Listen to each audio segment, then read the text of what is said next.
इस संसार में इंसान से ज्यादा खतरनाक कुछ भी नहीं है। जानवर तो सिर्फ पेट तक सीमित रहता है, लेकिन इंसान वो पाना चाहता है जो उसे वो कभी नहीं मिलता, लेकिन फिर भी खालीपन सा रहता है और वो खालीपन उसे खटकता है। वो अनजाने में ही उस परमात्मा को पाना चाहता है, पर जगह गलत है और उसे परमात्मा तो नहीं, लेकिन गलत जगह पे होने से वो अपने कर्म बिगाड़ लेता है।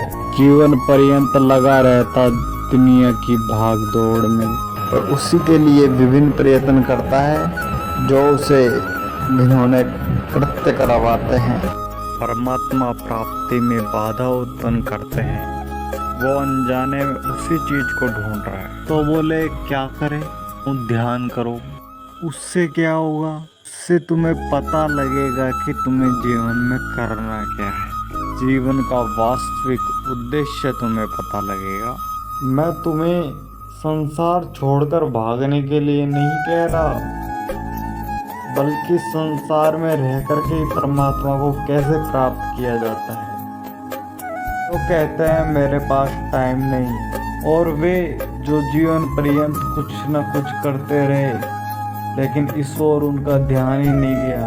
घबराओ नहीं, मैं हूँ तुम्हारे साथ। मैं तुम्हें जरूर उस चीज की प्राप्ति कराऊंगा जिसकी तुम्हें जन्म जन्मांतर से प्यास है। तुम ये मत सोचना कि तुमने जो प्रयत्न किए अभी तक, जिस प्रकार से जैसे भी किए हो, जो भी किए हो, कि वो व्यर्थ गए। नहीं, तुमने जो भी प्रयत्न किए, तुमने सोचा कि मैं पैदल चल के परमात्मा को प्राप्त करूंगा, तो निश्चित तुम्हें पैदल चल के परमात्मा मिलेंगे। ध्यान के लिए तो मैं इसलिए बोल रहा हूँ कि तुम्हें ये डायरेक्ट अनुभव होगा कि कुछ है जो इन सब चीजों से परे है, और वे जिन्हें जीवन पर्यंत कोई दिशा देने वाला नहीं मिला, उनके लिए सिंपल सा, चाहे आपके पास 1 सेकंड ही हो, राम नाम, केवल एक चीज को पकड़ लो पूर्णता के। ये ऊंचाई की बात बता रहा हूँ। ये राम नाम गहरे ध्यान में जाकर के खोजी हुई विधियां हैं जो सिंपल तौर पे आपके लिए ला करके रख दी।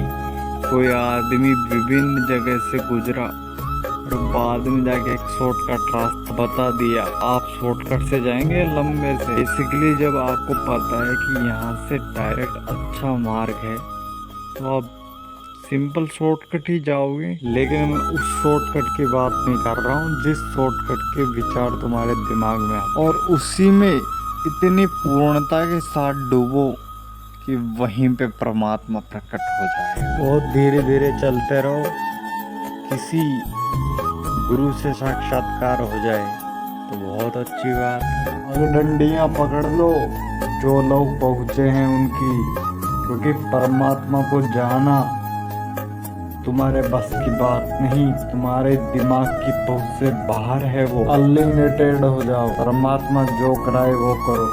कह दो परमात्मा से, आप जो बनाओगे वो बनेंगे, अच्छा तो अच्छा, बुरा तो बुरा। सब कुछ आपसे ही प्राप्त और सब कुछ आपको ही समर्पित। उसने हंसाया तो हंसाया, रुलाया तो रोए। छोड़ो, अब बहुत हो चुका। इसने मेरा छीन लिया, मेरा लूट लिया। क्या था तुम्हारा जो छीन लिया? ना तुम्हारा कुछ था, ना तुम्हारा कुछ है। तुम्हारा शरीर तुम्हारा नहीं है, दूसरों की तो बात छोड़ो। तुम दुनिया को खिलाओगे तो दुनिया तुम्हारा साथ देगी।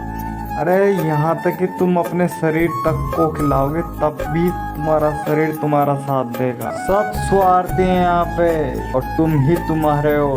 तुमसे मतलब तुम्हारी आत्मा से है। अर्थात वो क्या चीज है जो इन सब के बावजूद भी तुम्हारी है, वो है परम आत्मा। संसार में ऐसे रहो जैसे संसार में नहीं हो। अपने आप से बोल दो कि स्वयं को जाने बिना नहीं जाऊंगा, लेकिन जाना होगा तब जाना होगा। जाना है उससे पहले परमात्मा को पाना है। जानना तुम्हारी बुद्धि से परे है। ब्रह्मा विष्णु महेश ये उसी परमात्मा के रूप हैं। हरे कृष्ण हरे राम।